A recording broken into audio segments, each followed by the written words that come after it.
दोस्तों, इस चैनल में आपको रियल स्टोरी बताई जाएगी। चैनल को सब्सक्राइब करें। आज मैं आपको बताऊंगा बेंगलुरु की सबसे हैरान करने वाली मर्डर मिस्ट्री। एयरपोर्ट पर मिली थी एक लाश। वो लड़की मॉडल थी। 13 दिनों में कैसे सुलझी वो मिस्ट्री। एक खूबसूरत लड़की की लाश, ना कोई पहचान, ना कोई सुराग। बेहद उलझी हुई एक अजीब मर्डर मिस्ट्री, जिसकी पहचान करने में ही पुलिस को 13 दिन लगे। इन 13 दिनों में 20 पुलिस अफसरों की कई टीमों ने जांच की। 15,000 से ज़्यादा लोगों से पड़ताल हुई। 14,000 जीन्स और 1,200 टाइटन घड़ियों में सुराग की तलाश हुई। तब जाकर सुराग के नाम पर मिली भी तो एक अधूरी जानकारी। फिर अचानक नाराजगी में एक पुलिस अफसर ने फ़ोन पर किसी से बात की। अब उस बात से ही पुलिस को वो सुराग मिल गया जो इन 13 दिनों में 24 घंटे की लगातार जांच के बाद भी शायद नहीं मिला था। उस छोटी सी लीड की मदद से उसी पुलिस टीम ने महज 5 घंटे के भीतर ही पूरे केस का खुलासा कर दिया। अब कातिल भी सामने था, और कत्ल का मकसद भी। बेंगलुरु पुलिस की अनोखी तफ्तीश, ये रियल क्राइम स्टोरी आपको हर कदम पर उलझाएगी। बस आप ध्यान से सुने। साल 2019 में 31 जुलाई की एक सुबह करीब 5 बजे एक किसान मुनिराजू बेंगलुरु में केम्पेगौड़ा इंटरनेशनल एयरपोर्ट के पास वाली सड़क पर टहल रहे थे। उस सड़क पर टहलते हुए अचानक वो चौंक जाते हैं, क्योंकि सड़क पर एक लड़की की लाश पड़ी थी। चेहरा भी कुचला हुआ था, चारों तरफ खून बिखरा था, पास में ईंट भी पड़ी हुई थी। उन्होंने इसकी सूचना बेंगलुरु पुलिस को दी। कुछ देर बाद ही बागलूर पुलिस थाने की टीम पहुंचती है। जांच शुरू होती है। उस समय इस थाने के इंस्पेक्टर थे बी राममूर्ति। नाइट में देर रात तक पेट्रोलिंग करने के बाद वो सो रहे थे। सोते हुए 1 घंटे ही हुए थे, थाने से फ़ोन आया। बताया गया कि एक ब्लाइंड मर्डर केस है। एयरपोर्ट के पास लड़की की लाश मिली है। केस हाई प्रोफाइल हो सकता है। ये सुनते ही इंस्पेक्टर की अधूरी नींद पूरी तरह खुल जाती है। वो भी तुरंत स्पॉट पर पहुंचते हैं। उस क्राइम स्पॉट की जांच की गई तो पता चला कि लड़की के सिर पर किसी ईंट से कई बार मारा गया था। शरीर पर कई बार चाकू भी मारा गया था। अब ये बेहद अजीब था कि चाकू भी मारा, ईंट से भी हमले किए थे। घटनास्थल पर कोई सामान नहीं मिला, न लड़की का पर्स और ना कोई बैग। फॉरेंसिक जांच की गई, तब पता चला कि वहां से एक कार निकली थी, जिसके टायर के निशान मिले थे, लेकिन वो किस गाड़ी के थे ये पता नहीं चल पाया। दूर दराज के कुछ सीसीटीवी फुटेज भी देख गए, लेकिन उसकी तस्वीरें इतनी धुंधली थी कि कार का नंबर पता नहीं चल सका। इस तरह पुलिस अब पूरी तरह से खाली हाथ थी। कातिल और कत्ल के मोटिव का पता करना तो दूर, अभी तक लड़की की पहचान तक नहीं हो पाई थी। ऐसे में उसकी पहचान करने के लिए अब सिर्फ एक ही रास्ता था। उस लड़की के बदन पर मौजूद कपड़े और शरीर पर कोई निशान। लड़की देखने से अच्छे परिवार की लग रही थी। उसने जीन्स, टी शर्ट और टाइटन की घड़ी पहनी थी। जीन्स और टी शर्ट दोनों महंगे ब्रांड वाली थी। अब यहाँ जांच टीम का सबसे पहला टारगेट था किसी भी तरह से उसकी पहचान करना। इसलिए अब पुलिस के सामने कुछ ही ऑप्शन थे। पहला, लड़की की ब्रांडेड जीन्स, टी शर्ट और उसकी टाइटन घड़ी को कहाँ से खरीदा गया और किसने खरीदा, उसका पता चल जाए। दूसरा, पास में ही एयरपोर्ट था, इसलिए ये पता चल जाए कि पिछले 1 से 2 दिन में कोई ऐसी महिला यात्री जिसकी टिकट बुक तो थी लेकिन उसकी फ्लाइट मिस हो गई हो। तीसरा, आसपास के सभी थानों में पिछले कुछ दिनों से 35 से 36 साल की उम्र वाली लड़की के लापता होने की सूचना। चौथा, जिस गाड़ी वाले के टायर का निशान मिला था उसके बारे में शहर के किसी सीसीटीवी फुटेज में कुछ मिल जाए। इन तमाम एंगल पर जांच के लिए कुल 20 पुलिस वालों की टीम बनाई गई। सभी टीम को अलग अलग टास्क दिया गया। एक टीम को ब्रांडेड जीन्स के बारे में पता लगाना था कि इसे अब तक इंडिया में कहां कहां बेचा गया और उसे किसने खरीदा। एक टीम उस टाइटन घड़ी का पता लगाने में जुटी। इसकी जांच के दौरान के पता चला कि जिस ब्रांड की जीन्स उस लड़की ने पहनी थी वैसी 14,000 पूरे देश में बेची गई है। दिल्ली, महाराष्ट्र और कर्नाटक में इनकी बिक्री हुई थी। अब पुलिस ने ये पता लगाया कि जिस साइज की जीन्स लड़की ने पहनी थी वो कितनी बिकी हैं। तब पता चला कि उस साइज की 800 जीन्स बेची गई। इस तरह अब 800 जीन्स खरीदने वाले सभी लोगों के नाम और नंबर का पता लगाना था। चूंकि ब्रांडेड जीन्स थी तो उसे शोरूम से खरीदने वालों की डिटेल मिल गई। अब इन सभी नंबरों को लेकर पुलिस ने व्हाट्सएप ग्रुप बनाया और उन्हें लड़की की फ़ोटो भेजनी शुरू की। लेकिन काफ़ी सारे नंबर बंद थे। हालांकि काफ़ी मेहनत के बाद भी उसकी पहचान नहीं हो पाए। पुलिस की एक और टीम टाइटन घड़ी के खरीदार को तलाशने में लगी थी। उस मॉडल की घड़ी का पता लगाया तो कुल 1400 घड़ियां बेचे जाने की जानकारी हुई। पुलिस ने सभी के नंबर मंगाकर उन्हें भी व्हाट्सएप पर मैसेज भेजे। उधर अन्य टीमें सीसीटीवी फुटेज और कार की तलाश में थीं। इस दौरान उस एरिया से एक स्विफ्ट कार जाते हुए मिली थी, लेकिन उसका नंबर प्लेट साफ नहीं दिख पाया। इससे कार का नंबर नहीं मिल सका। कुल मिलाकर इतनी मेहनत का नतीजा सिफर ही रहा, यानी कोई सुराग नहीं मिला। ये देखकर पुलिस की टीम मोर्चुरी में रखी डेड बॉडी के पास फिर से भेजी गई, क्योंकि जब कोई लावारिस लाश होती है तो कम से कम 2 दिनों तक 2 बॉडी रखी जाती है और फिर पोस्टमार्टम करते हैं ताकि पहचानने में दिक्कत ना आए। अभी 2 दिन हुए थे तो लेडी पुलिस ने उसके पूरे शरीर पर किसी टैटू की तलाश की। इत्तेफाक से पुलिस को उस लड़की के बदन पर एक जगह एस लिखा हुआ टैटू मिला। इससे पुलिस ने अंदाजा लगा लिया कि हो सकता है कि उसका नाम ऐसे शुरू होता हो, या फिर अगर वो शादीशुदा हो तो उसके पति या फिर किसी खास दोस्त का नाम भी हो सकता है। इसलिए पुलिस ने तुरंत जीन्स और टाइटन घड़ियों में जितने नंबर शॉर्ट लिस्ट हुए थे उनमें से एस से शुरू होने वाले नाम का पता लगाया। तब टाइटन घड़ी खरीदने वालों की संख्या अब 115 तक पहुंच गई। यानी पुलिस को उम्मीद थी कि अब इन्हीं 115 लोगों में से किसी एक ने घड़ी खरीदी होगी।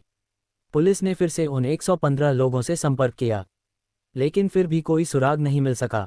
जीन्स वाले में भी कोई जानकारी नहीं मिल सकी।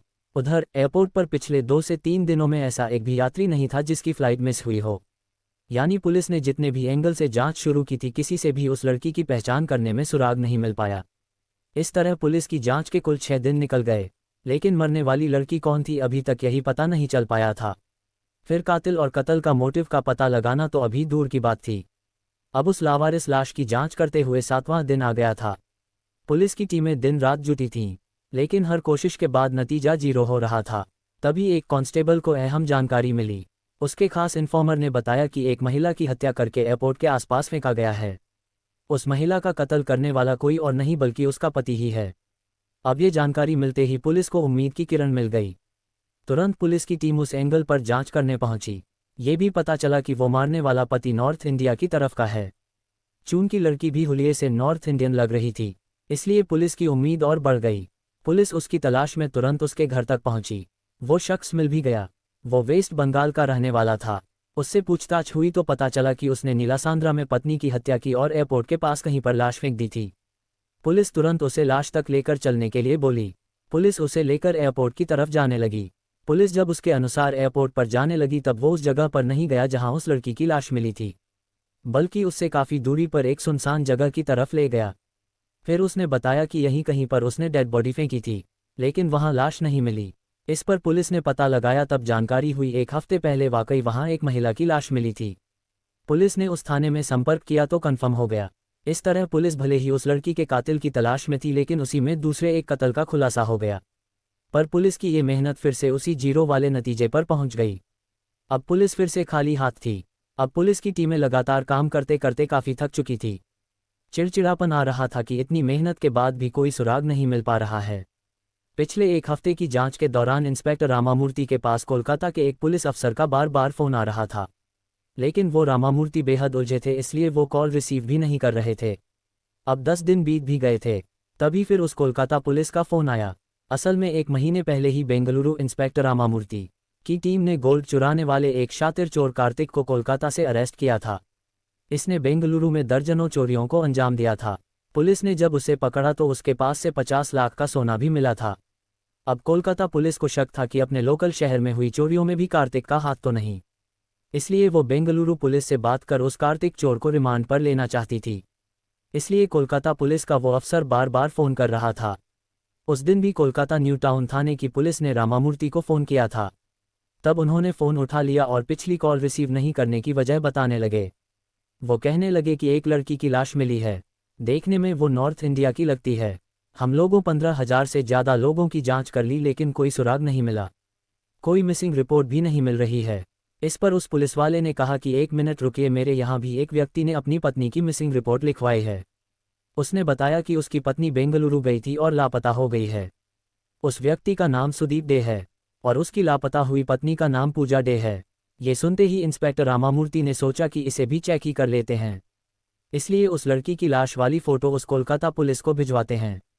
इत्तेफाक से जब ये सब कुछ चल रहा था, उसी समय उनकी एक जांच टीम के पुलिस से दिल्ली के अली नामक शख्स ने संपर्क किया। उसने बताया कि जिस घड़ी की आप लोग बात कर रहे हैं उसे मैंने ही दिल्ली में खरीदा था। उसे मैंने अपनी गर्लफ्रेंड को गिफ्ट किया था। पुलिस ने उस लड़की का नाम पूछा तो पता चला कि उसका नाम पूजा डे है। ये सुनते ही पुलिस को फिर से एक उम्मीद दिखने लगी, क्योंकि थोड़ी देर पहले कोलकाता पुलिस ने ये कन्फर्म किया कि सुदीप डे की जो पत्नी लापता हुई है उसका भी नाम पूजा डे है। और अब दिल्ली से अली ने फ़ोन पर बताया कि उसने ये घड़ी जिसे दी थी उसका नाम भी पूजा डे है। लेकिन पुलिस को असमंजस थी कि अगर वो पूजा डे है तो फिर सुदीप की पत्नी कौन है। अगर वो सुदीप की पत्नी है तो फिर अली की गर्लफ्रेंड कौन है। खैर ये बात साफ थी कि जो घड़ी लड़की ने पहनी थी उसे अली ने ही खरीदी थी।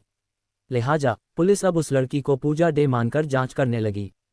इसी बीच पुलिस ने कोलकाता और दिल्ली दोनों जगहों पर लड़की की फोटो भेजी। यहाँ पर किस्मत ने भी पुलिस का साथ दिया और दोनों ने कंफर्म कर दिया कि वो मरने वाली लड़की पूजा डे ही थी।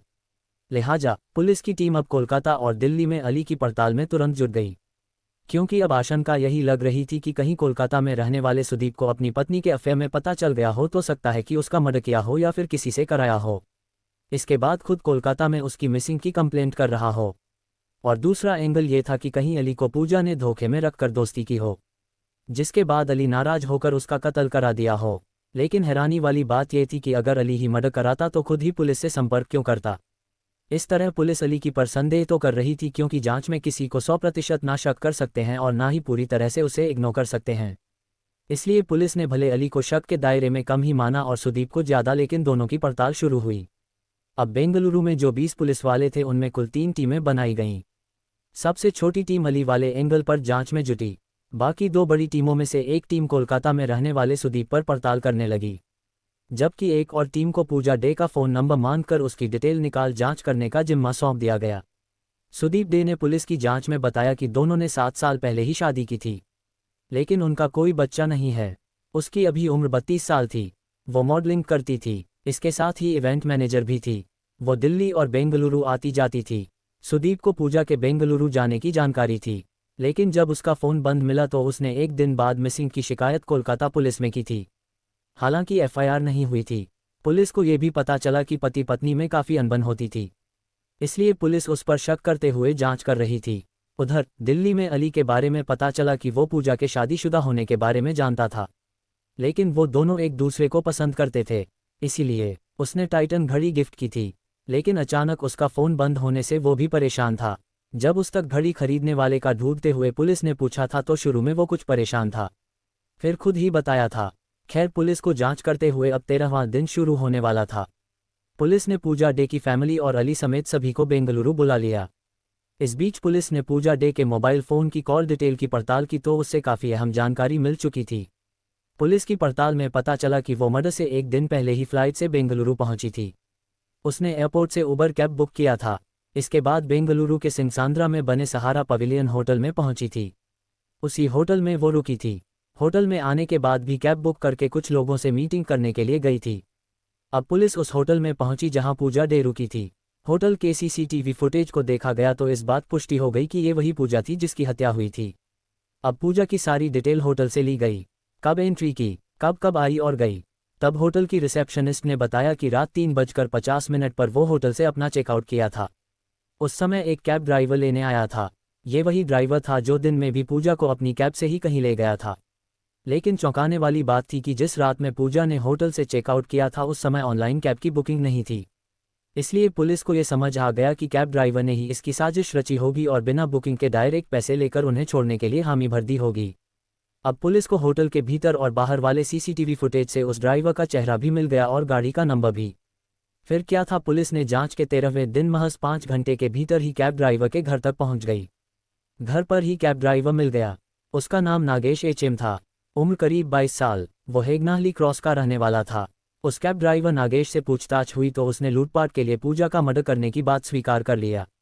उसने बताया कि बेंगलुरु आने के बाद वही पूजा को कैब से होटल तक लेकर आया था। इसके बाद उसने पूजा से जान पहचान कर ली थी। इसके पीछे वजह थी कि पूजा के पास एक ट्रॉली बैग और वैनिटी बैग था। लड़की के पहनावे और बातचीत से लग गया था कि वो अमीर घर से है। दूसरी बड़ी बात थी कि वो अकेली ही बेंगलुरु आई थी। चूंकि नागेश के भाई ने 2 कारें खरीदी थीं, दूसरी कार की ईएमआई भरने में उसे दिक्कत आ रही थी। असल में उसके 2 ईएमआई बाउंस हो गई थी, इसलिए काफ़ी पैसों की ज़रूरत थी। लिहाजा उसने पहले ही पूजा से बातचीत करने के दौरान ही सोच लिया था कि अब वो उससे लूटपाट कर लेगा और ऑनलाइन बुकिंग नहीं कराऊंगा तो पुलिस उसे कभी ट्रेस भी नहीं कर पाएगी। इसलिए जब देर रात में होटल से निकलना था तो उसने बुकिंग करने के लिए मना कर दिया था और सीधे 1200 रुपये में उन्हें उनके बताए स्थान पर छोड़ने के लिए तैयार हो गया था। यही वजह थी कि घटना वाली रात पूजा ने कैब की बुकिंग नहीं की थी। कैब ड्राइवर ने पुलिस को बताया कि रात में जब वो कैब से लेकर पूजा को जा रहा था उसे नींद आ रही थी। चूंकि रात के 4 बज रहे थे तो पूजा कैब वाले पर भरोसा करते हुए कार में ही सोने लगी थी। उसी दौरान एयरपोर्ट वाले सुनसान रास्ते पर जाते समय नागेश ने कैब रोक दिया और फिर लूटपाट करने लगा था। पूजा ने विरोध किया तो लोहे की रॉड से पहले मारा, फिर चाकू से हमला किया। इस दौरान नागेश ने पूजा से रेप का भी प्रयास किया था। लेकिन पूजा आखिरी दम तक उसका विरोध करती रही। इस तरह नागेश भी काफ़ी चोटिल हुआ, लेकिन उसने चाकू से 3 से 4 बार हमला किया था। फिर रास्ते में मिली ईंट से पूजा के सिर पर हमला किया, जिससे पूजा की मौत हो गई थी। इसके बाद कैब ड्राइवर नागेश ने पूजा के दोनों बैग, मोबाइल फ़ोन और सभी एटीएम कार्ड व सामान लूट लिए। इसे लेकर वो अपने घर आ गया था। पूजा से लूटे हुए बैग और पर्स वो अपनी बहन को गिफ्ट करने की तैयारी में था। उसने पूजा के डिजिटल वॉलेट से 14,000 रुपये भी ट्रांसफ़र कर लिए थे। इस मर्डर को उसने सुबह के 5 बजे से कुछ देर पहले ही अंजाम देकर फरार हो गया था। 23 अगस्त 2019 को नागेश की गिरफ्तारी हुई थी। उसे इस सनसनीखेज हत्या के बाद चिक्काबलपुरा जेल में भेजा गया था। उसे कभी जमानत भी नहीं मिली।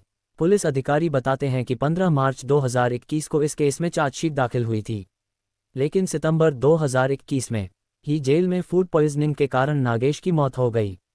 नागेश की मौत ठीक उस समय हुई जब उसके खिलाफ कोर्ट में सजा के ट्रायल शुरू होने वाला था, लेकिन उसकी मौत हो जाने से पुलिस ने इस केस को हमेशा के लिए बंद कर दिया। इस तरह 31 जुलाई 2019 की तड़के पूजा की हत्या हुई और उसका कातिल कैब ड्राइवर नागेश करीब 2 साल तक जेल में रहा। लेकिन शायद होनी को कुछ और मंजूर था। गिरफ्तारी के 2 साल बाद सितंबर 2021 में उसकी जेल में ही मौत हो गई। इस तरह बेंगलुरु पुलिस की मेहनत से एक ब्लाइंड मर्डर को आखिरकार सॉल्व कर दिया गया।